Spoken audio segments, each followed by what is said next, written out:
take two of the recording in the event that I can get a proper recording, but reservoir here. Yeah, currently we're 6 weeks off from our, I can't speak right now, early as hell.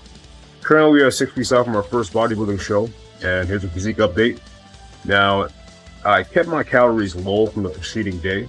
I didn't track them, of course, I don't count calories, but I instinctively understand what I actually put in my body. I know that I take a less amount of calories, less amount of carbohydrates than the night prior because I'm not training. This is only a posing practice day, so I don't need to have a higher calorie intake for the preceding day because my training is not going to be extremely, my training won't necessitate a large portion of carbohydrates that promptly fuel the workout. No, I don't necessarily need all of that. I don't need all those carbohydrates for today. I still feel pretty incredible because I had sufficient amount of protein, and the goal was to bump up protein for the preceding day. On days when I plan not to train, I keep protein higher than carbohydrates. You know, on days when I am going to train, the night prior, I keep carbohydrates much higher than what they would be. I say much higher, but it isn't even that substantial, and I will reveal the meals later. That's a separate video in and of itself, but the plan currently is not to strive for fat loss, but more so to mitigate muscle loss while sort of, I guess you can say, toning. I hate that fucking word, but I prefer the word polishing. Yeah, polishing. We're going to polish physique a lot more. We're going to polish it. And let's see this lighting. This lighting sucks balls.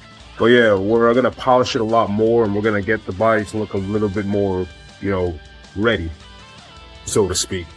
And of course, we're not going to get dry as fuck like the whole NPC look where they look emaciated.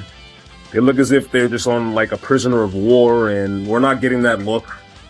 Thank goodness we didn't select NPC Classic Division, because those guys, while it is impressive to get very conditioned to the lesser extent, the lower levels of single-digit body fat, I prefer to avoid that conditioning standard altogether. It just looks ridiculous in my opinion. Natural shouldn't strive for that look, even though they can potentially sustain it, in my humble opinion. I know that I sound crazy by saying that, but yeah, I think they can sustain it if they try to, if they actually have the actual fortitude and discipline to sustain it. But yeah, as far as what I have now, I feel strong. My lifts are going up. I'm hitting PRs not every week, but I'm hitting it mostly every other, I say, second week or third week, and I still see progression, which I theorize that bulking from this point, it's not necessary from an actual standardization period in which you're gaining a bunch of fat at the expense of losing definition. So I'm going to definitely maintain this conditioning. I don't feel as if I'm going to lose it entirely. And that's pretty much it.